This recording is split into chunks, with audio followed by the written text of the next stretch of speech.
नाजरीन, हम आपको दिखाते चलेंगे शर्से के लिए जो रास्ता जाता है उस रास्ते की हालत क्या है। इस वक्त आप देख सकते हैं यहाँ से जो खूबसूरत नहर बह रही है और नहर के साइड से ही जो फुटपाथ है, यहीं से शर्से की तरफ शर्से के लोग यहीं से गुजरते हैं। आप देख सकते हैं नहर के पास में ये जो फुटपाथ है कितना रिस्क है, कितना डेंजर है। आप ये हालात देख सकते हैं। आगे जो हम आप तक ये पहुंचाना चाहेंगे, शर्से के लोग हैं, कितना टाइम लगता है वो हम उन्हीं के ज़बानी आप तक पहुंचाना चाहेंगे। यहाँ से आगे इस रास्ते के बारे में, फुटपाथ के बारे में कितना सफ़र लगता है यहाँ के लोगों को यहाँ से शर्से पहुँचने के लिए, उस हवाले से हम इन्हीं के ज़बानी आप तक पहुँचाना चाहेंगे। जनाब अस्सलाम वालेकुम। अस्सलाम वालेकुम। आपका नाम? जी, मेरा नाम आरिफ लद्दाखी है। आरिफ लद्दाखी साहब, आप हमारे नाजरीन को ये बताते चले कि आप लोग इस टफ फुटपाथ से चलते हैं, तो इस हवाले से हमारे नाजरीन को ब्रीफ कीजिए। चलिए जी, सबसे पहले तो मैं आप लोगों का बहुत ही शुक्रगुजार हूँ कि आप लोगों ने इधर आने का एक मशक्क़त किया, जो कि यहाँ पर बहुत मीडिया के लिहाज से अगर देखें बहुत कम लोग पहुँचते। तो ये बता दूँ कि इतने टफ टेरेन में आप देख सकते हो कि कहाँ कहाँ से हमें चलना पड़ता है। ये हमारा फुटपाथ है, ये हमारा चलने का रास्ता है जहाँ से अभी हम गुज़र रहे हैं। बहुत ही हाईली डेंजरस है। हमारे स्टूडेंट्स खुसूसन जो हमारे तालिबात तबका जो है वो सुबह 5 बजे घरों से जब अजान हो जाता है, आधा घंटे के बाद नमाज पढ़ के घर से निकलते हैं सिल्मों के लिए।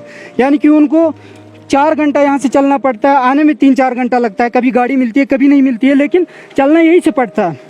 और काफ़ी दफ़ा ऐसा वाक़ात भी अंजाम में आए हैं कि कुछ स्टूडेंट्स के यहाँ से पैर फिसल के यहाँ से नीचे गिर भी गए हैं, लेकिन अल्लाह के करम से अभी तक कोई ऐसा हादसा नहीं हुआ है कि किसी की जान चली गई हो उसमें।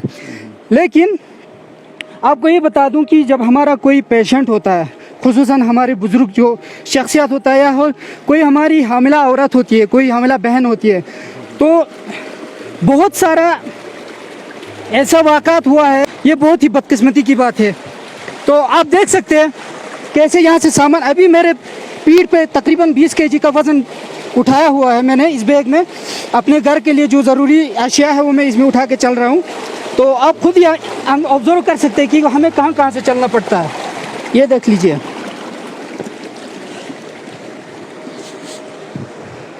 तो अभी तक हमने बहुत सारे लोगों का, बहुत सारे ऊंचे ओहदेदारों का दरवाज़ा खटखटा लिया है, लेकिन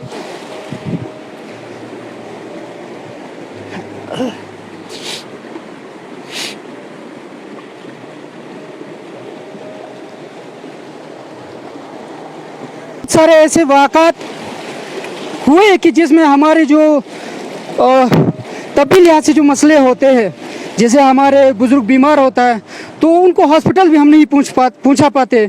इन्हीं जगहों से हम वापस ले लेते हैं उनको कब्रिस्तान की ओर। शुक्रिया।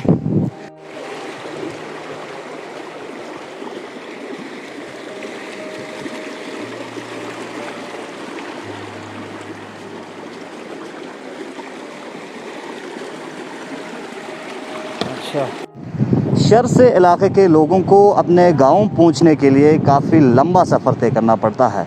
जिस तरह से पहले हमने आपको दिखाया था, फुटपाथ नैरो फुटपाथ हैं, डेंजरस जगह हैं, वहाँ से गुज़र के इनको अपने घर जाना पड़ता है।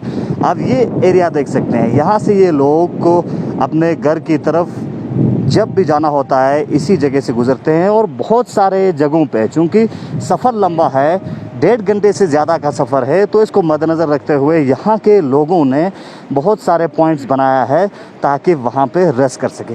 जनाब, जिस जगह पे हम अभी खड़े हैं ये एक ऐसा लग रहा है कि एक रेस्टिंग पॉइंट है जहाँ पे लोग रेस्ट करते हैं, आराम करते हैं, क्योंकि सफ़र लंबा है। तो इस हवाले से इस पॉइंट के बारे में आप क्या कहना चाहेंगे? जी, बताते चलूँ कि जब हम वहाँ से पैदल आते हैं, पहले तो जब गाड़ी मिलती है तो यहाँ चुल्ली तक गाड़ी में आते हैं, लेकिन जब गाड़ी, हर किसी के पास पर्सनल गाड़ी नहीं होता है, तो आम जो जनरल लोग हैं वो बटालिक से ही पैदल आते हैं। तो बटालिक से ये लेकर यहाँ तक आने में ये फर्स्ट विदाउट रोड जो है फर्स्ट रेस्टिंग पॉइंट है, जहाँ पर लोग अपना जो सामान है, अपना जो अशाई खुर्दनी है वो अपने कांधों पे उठा के लाते हैं। वो 50 kg तक का होता है, इवन क्विंटल तक का जो होता है ना, वो 2-2 3-3 बंदे एक दूसरों के इस पे उठाते, कंधे पे उठाते आते हैं। आपको मैं एक शॉकिंग न्यूज़ बताना चाहता हूँ आपके व्यूवर्स को और आपके एडिटर्स के लिए कि आज से तकरीबन 10-15 दिन पहले हमारे गांव में एक बहन जो प्रेगनेंसी के दौर से चल रही थी, जब उसका टाइम आ गया तो उसको गांव के आवाम ने, चूंकि यहाँ रोड नहीं है, तो उसको कंधे पे उठा के लाया। कंधे पे उठा के ला के ठीक ये वाला वो जगह है जहाँ पे उसकी डिलीवरी हो गई। आप देख सकते हैं किस टेरेन में, किस मुसीबत के साथ हम रहते हैं।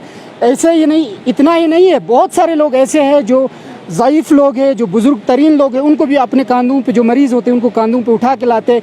ऐसे ऐसे जगह होते हैं जहाँ पर वो वफ़ात पाते हैं और उनको घर के बजाय कब्रिस्तान लिया जाता है। और वो जो बहन है उसकी यहाँ पर हमारी डिलीवरी हो गई, फिर उसकी जान को इतना ख़तरा हो गया कि आवाम ने उसको वापस लेने के बजाय यहाँ से फिर से पता नहीं कंधे पे उठा के किस तरह उठा के वहाँ तक ले लिया और वहाँ से आगे गाड़ी में कारगिल डिस्ट्रिक्ट हॉस्पिटल में लिया गया।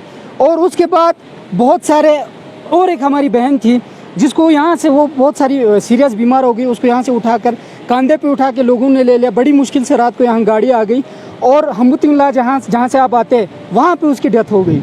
ये एक अनफॉर्चुनेट बात है और ये एक कड़वी सच है जो हमारी एडमिनिस्ट्रेशन की कानों में छेद करने वाली है, जो कि कभी वो सुनना नहीं चाहते, लेकिन हम आपके माध्यम से उनके कानून तक ये बातें पहुंचाना चाहते हैं ताकि वो हमारी इस गरीब आवाम की आवाज़, इस आहो पुकार को सुन सके और शायद इन्हीं आवाज़ों से हमें एक रोड का ज़रिया निकल के हमारे आवाम तक एक जो गाड़ी है या और भी जो ज़रिया है वो पहुँचे।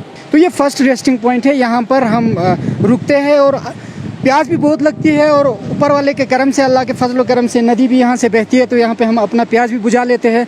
ये बस ऊपर वाले का मेहरबानी है, अगर उनका करम नहीं होता तो शायद बहुत सारे लोग तो प्यास की वजह से ही यहाँ मर जाते, क्योंकि बहुत स्टीप टेरेन है, आप देख सकते हो, खुद ही ऑब्जर्व कर सकते हो। चलिए आरिफ साहब, आपने बिल्कुल बजा फरमाया। अल्लाह का ख़ास करम है इस इलाके के लोगों के लिए, क्योंकि इस इलाके से बेहतरीन और साफ़ व शिफाफ नदी बहता हुआ नज़र आता है, इस ज़मीने नज़र आ रहा है। अगरचे हुकूमत ने कोई कसर नहीं छोड़ा है इस इलाके को आइसोलेट रखने के लिए, नेगलेक्ट करके रखने के लिए और इग्नोर करने के लिए। अभी हम एक ऐसे पॉइंट पे खड़े हैं जिसे पहला रेस्ट पॉइंट है और लगभग 30% का सफ़र हमने अभी तक तय किया है शरसे गांव की तरफ निकलते हुए। आगे का राह और आगे का मंजर आपको दिखाते चलेंगे, बने रहिए हमारे साथ। चुलीचंद से शरसे के सफ़र के दौरान हमने एक चीज़ नोटिस किया, वो ये कि ये पूरा जो रास्ता एक नाले के साइड से नदी के किनारे से गुज़रता है। इस हवाले से हम यहीं के लोगों से जानना चाहेंगे, आरिफ लद्दाखी से। आरिफ लद्दाखी, ये पूरा जगह नदी के किनारे से जो फुटपाथ है वो गुज़रता है, तो क्या बाढ़ आने का चांसेस नहीं रहता है? जी, आपने एक बेहतरीन बात पूछा। आप देख सकते हैं नदी और जो हमारा ये चलने का रास्ता है, इसका लेवल में कुछ फ़र्क नहीं है। तो यहाँ पे हमारे लोगों को बिल्कुल जान हथेली पे लेके चलना पड़ता है। जब कभी भी बारिश होता है या बर्फ़बारी होती है तो बाढ़ आने का बहुत ज़्यादा ख़तरा होता है। यहाँ पर आप ये पत्थर देख सकते हो, ये जो पत्थर है ये एक पत्थर हुआ करता था, बहुत बड़ा चट्टान। आज से 3-4 साल पहले एक बाढ़ आया था, उसने इस पत्थर के 2 हिस्से किए। अब सोचो, जो बाढ़ एक इतना बड़ा चट्टान का 2 हिस्सा कर सकता है, तो एक इंसान का क्या हशर कर सकता है। ये खुद में ही सोचने वाली और ऑब्जर्व करने वाली बात है। तो बाकी बिल्कुल आप देख सकते हैं नदी के बीच में से हमें गुजरना पड़ता है। कभी भी हमें भरोसा नहीं, अभी भी अगर थोड़ा ऊपर से बादल गरजे तो हमें कॉशियस रहना पड़ेगा, कभी भी किसी भी टाइम पे बाढ़ आ सकता है, बिन बुलाए मेहमान की तरह। अभी हम शरसे गांव पहुंचने के करीब है, आधा मंजिल हम लोग तय कर चुके हैं। तो यहाँ पे पहुँच के मैं आप लोगों को एक बहुत ही दिलचस्प मंजर दिखाना चाहता हूँ, जो कि शायद गुलिस्तान व्यूवर्स के लिए बहुत ही इंटरेस्टिंग साबित हो, क्योंकि हमारे जो एंसेस्टर्स है वो कैसे काम करते थे उसका एक नमूना यहाँ पे मौजूद है। आप दिखा सकते हैं अपने व्यूवर्स को, वहाँ पर एक नहर बनी हुई है। वो जो नहर है तकरीबन हमारे बुज़ुर्गों से जब मैंने इसके बारे में पूछा तो एटलीस्ट ये 100 साल पुरानी है। जब मैंने पूछा कि ये इतना टेरेन में कैसे बनाया, कैसे मुमकिन है, क्योंकि आज हमारे पास इतने बड़े टेक्नोलॉजी हो के भी इतना डेंजरस जगहों पे हम नहीं बना पाते, हम फेल हो जाते हैं। तो उन्होंने बोला कि सबसे पहले यहाँ पर उन्होंने वो बड़ा सफ़ेदा का जो पेड़ है वो बड़े बड़े काट के लाए थे। उनको जैसे आज हम बेम्बो स्टिक्स खड़े करते हैं, उनको ऐसे बेम्बो स्टिक्स उस ज़माने में खड़े किए थे और ऊपर से रस्सी बांधे थे, वो जितने भी चोटियाँ वहाँ से रस्सी बांध के नीचे उसमें वो जिसे हम पुरकी ज़ुबान में चिपो कहते हैं ना, चिपो डाले थे और उस चिपो में मज़दूर बैठे थे। मज़दूर बिल्कुल लटकते हुए इन सारों को बना लिया था और ये नमूना 100 साल पुराना है, अभी भी मौजूद है। लेकिन हमारे जो अभी का जनरेशन है या हमारी हुकूमत है, इन चीज़ को देख कर कोई इनिशिएटिव लेने की कोशिश नहीं करते। हमें बहुत ही बदकिस्मती की बात है। क्योंकि आप देख सकते हैं ये जो नहर है, इनका मानना है कि लगभग 100 साल पहले इस नहर को बनाया है, इस इरिगेशन कनाल को बनाया है और आर्किटेक्ट का बेहतरीन मिसाल आप देख सकते हैं। आज के ज़माने में डेवलपमेंट का दौर कहा जाता है, लेकिन आज के टाइम पे हुकूमत की जानिब से इरिगेशन कनाल्स पे करोड़ों इन्वेस्ट करने के बाद बहुत सारे इरिगेशन कनाल्स हमारे करगिल में ही फेल है। हैरानकुन बात यह है कि उस ज़माने में टफ टेरिन जगहों पे इरिगेशन कनाल नहर बना सकते हैं, तो आज के टाइम पे इस जगह पे आप देख सकते हैं इस जगह पे रोड क्यों नहीं बना सकते। ये हैरानकुन बात है और हैरान कर देने वाले सवाल है हुकूमत में रह रहे लोगों के लिए भी। चुलीचंद से 1.5 घंटे के सफ़र तय करने के बाद हम इस वक्त शर्स गांव में मौजूद हैं और यहाँ पे यहीं के लोकल से हम जानना चाहेंगे। बिल्कुल जनाब, हमारा मुश्किलात तो आप लोगों ने ही देखा जनाब। सबसे पहले तो हम आपके शुक्रगुजार है जनाब, क्यों आप लोग इस गांव में आके हमारा जो फरियाद है ताकि मीडिया पर जाके एक्सपोज हो जाए, कोई ना कोई गौर से सुने, एडमिनिस्ट्रेशन तक भी सुने।